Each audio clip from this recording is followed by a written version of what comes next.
What's up, YouTube? My name says Triple S Operations today because I'm on a different Zoom account.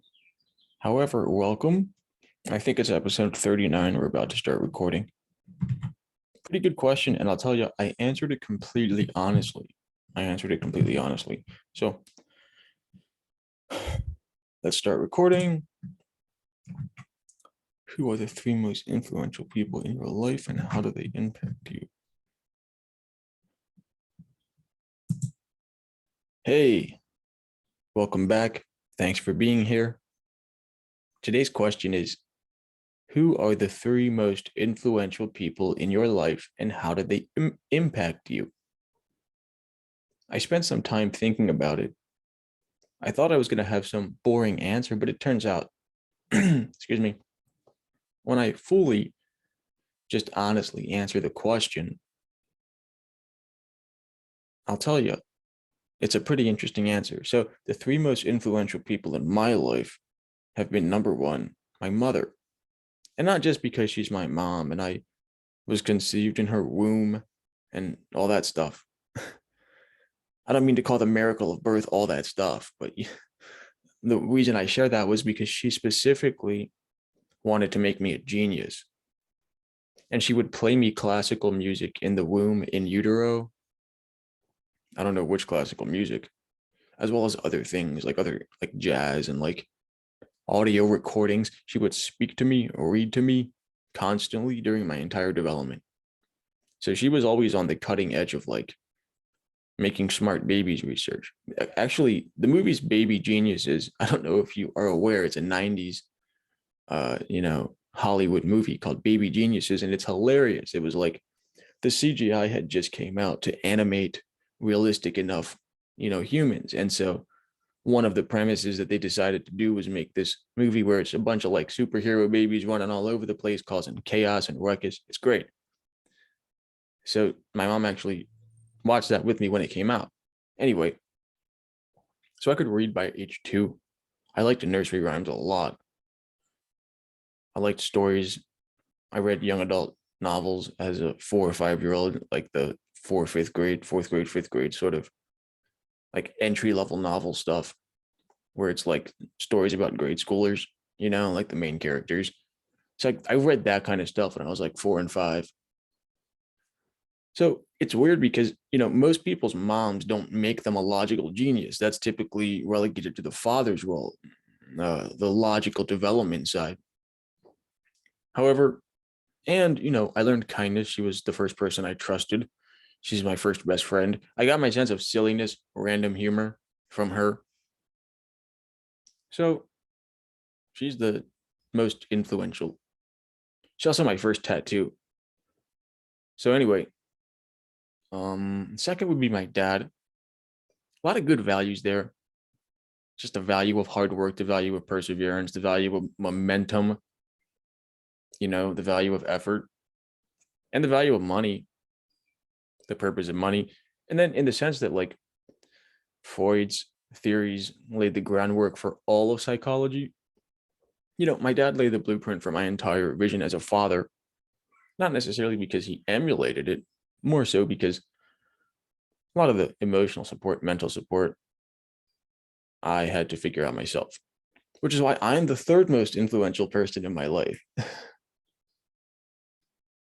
And I wouldn't have said this prior to 2016, 2017, when my psychologist proposed to me this idea of investigating my relationship with myself.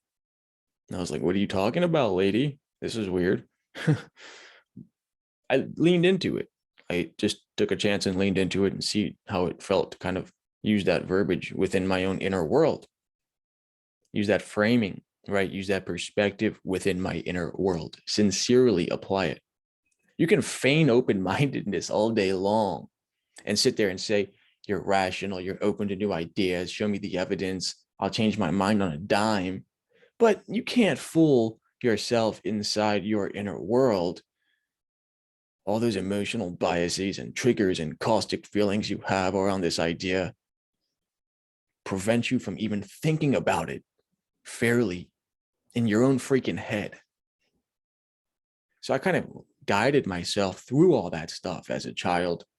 You know, I had my mom till I was 8.5. However, she was sick, so it was a lot of hospital time and stuff like that. So even then, I was spending a lot of time immersed in books, not just regular books, but I used to like to read documentation. I used to read the bottles of everything. I mean, I was a freaking sponge.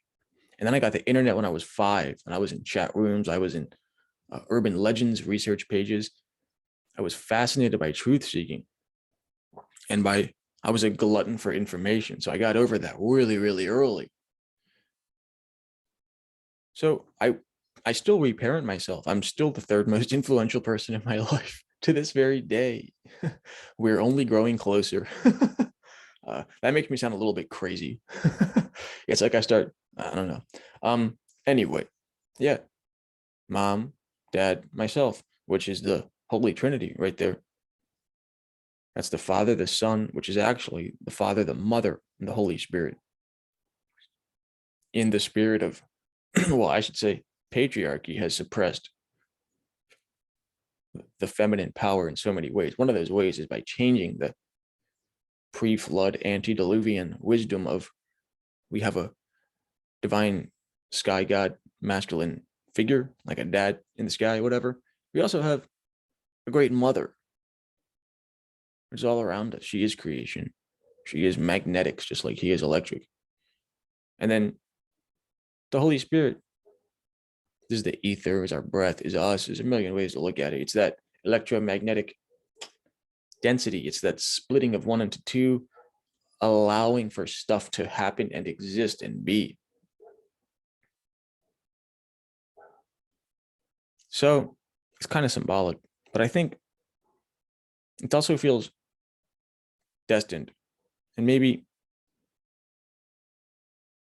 I feel like what's really sad to me, think about this. What if it's a natural template to where everyone is deeply imprinted just as equally much by their mother and their dad, regardless of whether that parent was absent or not? Meaning, you know, if you don't have a reference point for growth, and that role is designed to fulfill X reference point, Y reference point, and so forth, well, then other things fill in that space. And the parent is still the most influential because they created the void for stuff to fill. You see what I'm saying? So it's kind of like a natural law sort of thing, I feel like. But that could be my ego liking certainty, wanting to feel safe and secure by having a neat little tidy checklist. So don't ever take my word for anything. I'm not your guru, I'm not your expert. If you want that, go elsewhere. If you like hanging out, hit that subscribe button and go and grab your perfect podcast planner. You might not need it now, but it's just every single thing you'll need to know to launch a podcast. And I made it for everyone. You can use free tools and do it all. I just wanted to give my knowledge out there. All right. You take care. Have a blessed day. Thank you. That was pretty good. Pretty good. Okay. Take care, YouTube. Read the comments below. And I mean the description, not the comments. Drop a comment if you want to say hi to me. I respond to all of them. Peace out.